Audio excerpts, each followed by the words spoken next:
And then a lot of times I like to use a mixture of half water and half this matte medium, because that thins out the paint without making it runny, if that makes sense.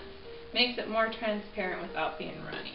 Alright, let's see. Get the brush wet, mix this up a little bit. Oh yeah, that's a nice color.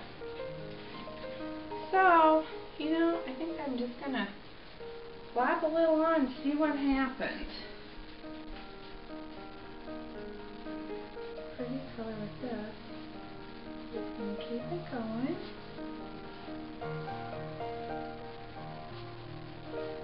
I want to keep it wet though, because keeping it wet keeps your options open. Also, sometimes fun stuff happens when it's wet. Paint.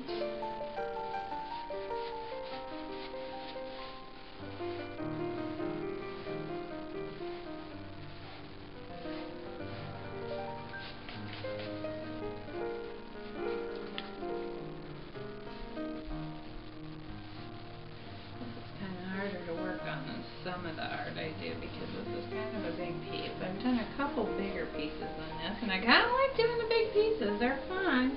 Remember, never forget the sides. Just a little bit coming on the sides, or you'll be sorry later on. Okay.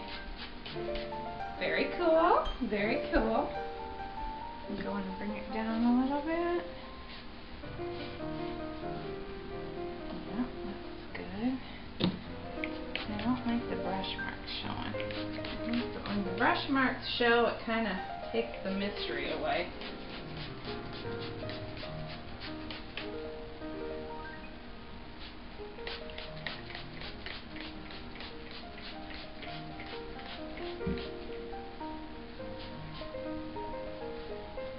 Alright, now I think that's all we've done is just take away all the blue. We don't want to do that. So then we're going to come back in and wipe some of this away.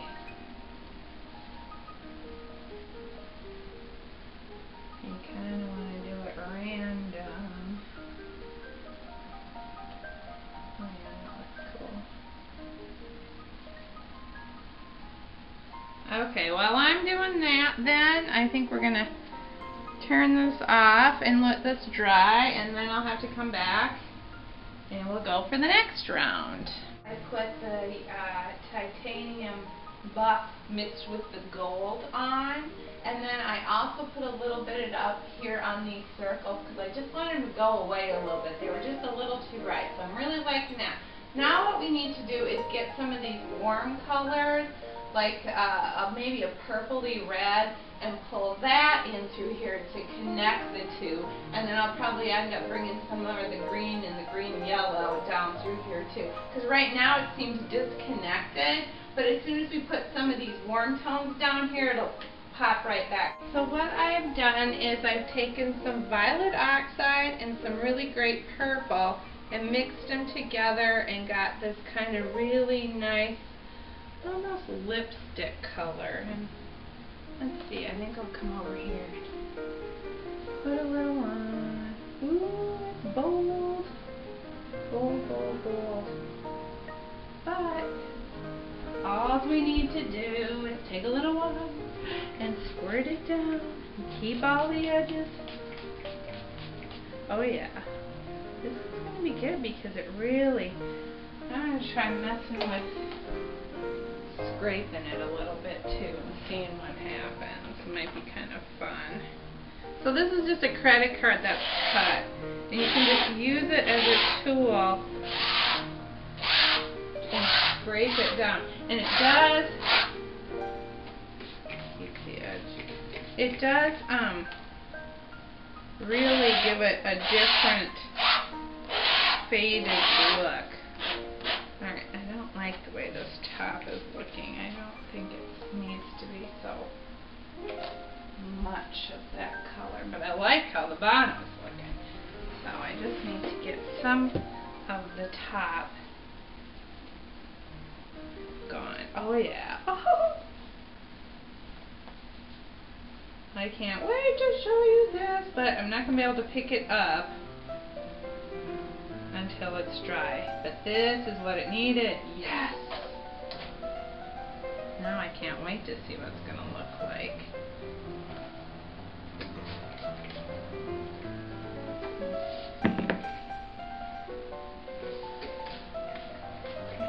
Keeping it wet keeps the edges soft. Kind of dilutes the paint down, gives you that mystery that you're going for.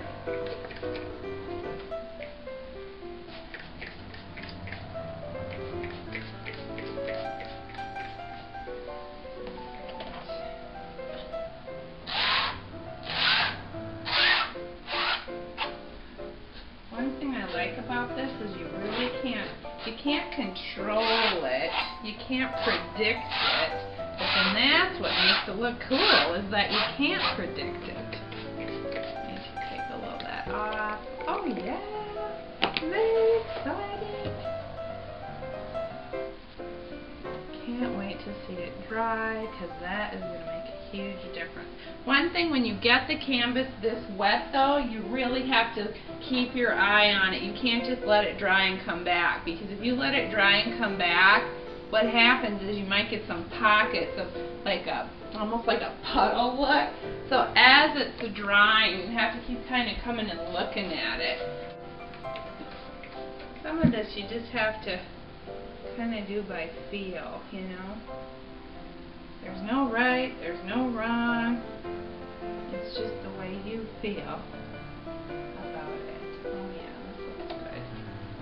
And I'll look at it from a couple angles. Oh, it's beautiful. I love it. It's beautiful, beautiful, beautiful. That was what it needed. Oh. And then, I think, I'll wait till it dries, but my thought is going to be, once this is dry, if I come back in with some of that lime green, I might be done. I'm loving the way it's looking. This was what it needed totally. Gotta get the sides though. Can't forget about the sides.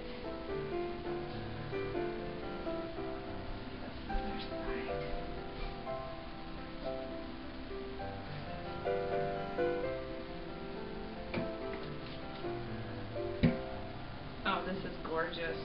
I wish I could show it to you, but we're going to have to wait till it dries. Cannot wait. Oh, loving it, loving it. Alright, so the next step I think is going to be to put some of that green in,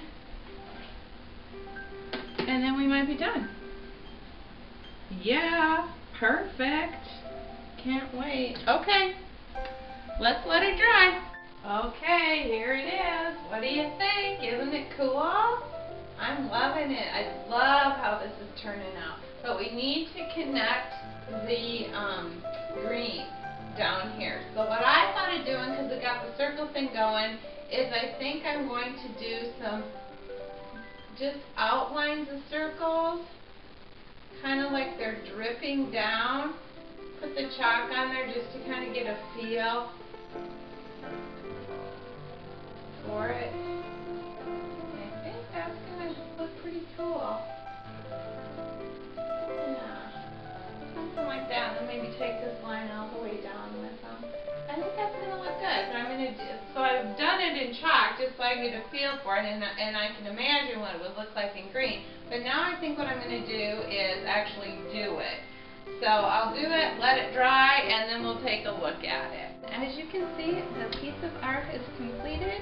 All I have added is the green little circles in here, and I need to just sign it and send it off to New Jersey. So thank you for joining me on this journey of my new piece of art, which I'm calling Forever Circles, and I look forward to seeing you again. You can see more of my art at eileenfineran.com. Thank you.